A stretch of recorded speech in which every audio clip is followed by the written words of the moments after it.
മനുഷ്യന്മാർക്ക് മക്കളെ ഭയങ്കര കാര്യമായിരിക്കും. പക്ഷെ അതിനെ എങ്ങനെയാ പോറ്റേണ്ടതെന്ന് ഇതുവരെ ഇവിടുത്തെ അമ്മക്കും അച്ഛനും, നിങ്ങൾ കല്ലിക്കണ്ടി ഇവിടുത്തെ അല്ല കേട്ടോ, ഞാൻ എൻ്റെ നിങ്ങൾക്ക് നല്ലോണം അറിയാമെന്ന് എനിക്കറിയാം. എൻ്റെ ഭാര്യക്കും എനക്കും ഇതുവരെ എൻ്റെ കുട്ടീനെ പോറ്റേണ്ട എങ്ങനെയാണെന്ന് തിരിഞ്ഞില്ല. എങ്ങനെയല്ലോ അങ്ങ് പോറ്റുവാണ്. അങ്ങോട്ടുള്ളവൻ എന്താ വാങ്ങുന്നതെന്നാണ് എൻ്റെ ഭാര്യ അടുക്കളേൻ്റെ അടുത്ത് എപ്പോൾ നോക്കുക. ഇപ്പോൾ സ്കൂൾ തുറക്കാനായിരത്തോളം വാതിലിൻ്റെ അടുത്ത് തന്നെയാ. ബാഗ് ഏതാണ്? ആ മൗഗ്ലീൻ്റെ ബാഗാണെങ്കിൽ അതിലും വലിയ ഗ്ലീൻ്റെ ബാഗ് ഇവർക്ക് വാങ്ങിച്ചു കൊടുക്കണം എന്ന് പറഞ്ഞ് ഉദ്ധരിക്കുക. അപ്പം എൻ്റെ ഭാര്യയ്ക്കും എനിക്കും എൻ്റെ മക്കളെ എങ്ങനെ പോറ്റണം എന്ന് കൃത്യമായിട്ട് അറിയില്ല. ഈ ശരിക്കും മക്കളെ പോറ്റുന്നത് എങ്ങനെയെന്ന് അറിയാത്ത രക്ഷാകർത്താക്കളാണ് ഈ നാടിൻ്റെ ശാപം. അതാണ് എൻ്റെ വാദം. ഇപ്പം നിങ്ങൾക്ക് പശുവിനെ നിങ്ങൾ നോക്ക്, പശു പെറ്റ പാട് തന്നെ പശു നിലത്ത് വീഴുമ്പം തന്നെ ആ പശുവിൻ്റെ അമ്മ ഓടി വന്ന് അതിനെ നക്കി നക്കി നക്കി നക്കി എണീപ്പിക്കും. അതിന് എഴുതുന്ന കോഴ്സ് കിട്ടിയത്, എഴുതുന്ന കേഴ്സ് കിട്ടിയിട്ടുണ്ടോ? ഈ പശുക്കുട്ടിയാണെങ്കിൽ അപ്പം തന്നെ എണീറ്റ് നടന്ന് ബേ ബേ ബേ എന്നിങ്ങനെ കരയും. അപ്പം തന്നെ പാല് കുടിക്കാൻ വേണ്ടി പശുവിൻ്റെ അടുത്തേക്ക് പോകും. കണ്ടിട്ടുണ്ടോ നിങ്ങൾ? ഒരു കോഴിമുട്ട വിരിയുമ്പം തന്നെ അതിന് ചിറകിങ്ങനെ ഉണ്ടാവും. കൊക്കോ കൊക്കോ എന്ന് പറയും. അത് അന്നേരം തന്നെ പറക്കാൻ തുടങ്ങും. 2 മിനിറ്റ് കൊണ്ട് അത് ശരിക്കും ചെറുങ്ങനെ പറക്കും.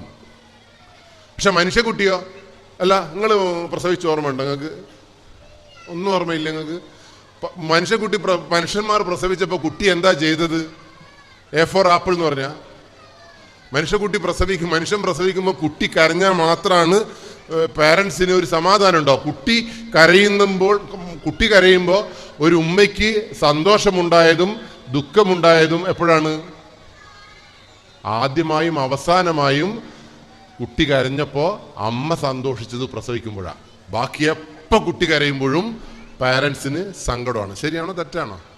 അപ്പോൾ നിങ്ങളെ കുട്ടി ജനിച്ചു വീഴുമ്പോൾ എന്ത് ചെയ്യണമായിരുന്നു? കുട്ടി കരയണമായിരുന്നു. നിങ്ങളെ കുട്ടി കരഞ്ഞിനാ?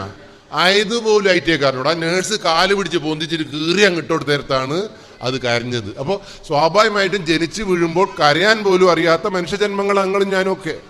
പക്ഷെ കോഴി അങ്ങനെയല്ല, പശു അങ്ങനെയല്ല, ഒന്നുമല്ല. അത് ജനിക്കുമ്പോൾ തന്നെ സ്വമേധയാ. പക്ഷെ മനുഷ്യനും ഇതും തമ്മിലുള്ള വ്യത്യാസം, കോഴി കൊക്കോ എന്ന് മുട്ട വിരിയുമ്പം പറഞ്ഞ കോഴി തന്നെയാണ് നിങ്ങൾ തച്ചു കൊല്ലുമ്പോഴും കൊക്കോ എന്ന് തന്നെയാണ്. അതിലപ്പുറം ഒരു ഡെവലപ്മെന്റ് അതിനില്ല.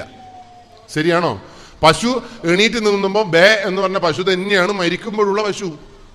പക്ഷെ നിൽക്കാൻ അറിയാത്ത, കരയാൻ അറിയാത്ത ഒരു മനുഷ്യജന്മത്തിന്റെ തലച്ചോറിന് അനന്തമായ സാധ്യതയാണ്. അവൻ ആരാകണമെന്ന് തീരുമാനിക്കുന്നത് ആ തലച്ചോറിനോട് നല്ലത് ഉപദേശിച്ചു കൊടുക്കുന്ന രക്ഷാകർത്താക്കളാണ്.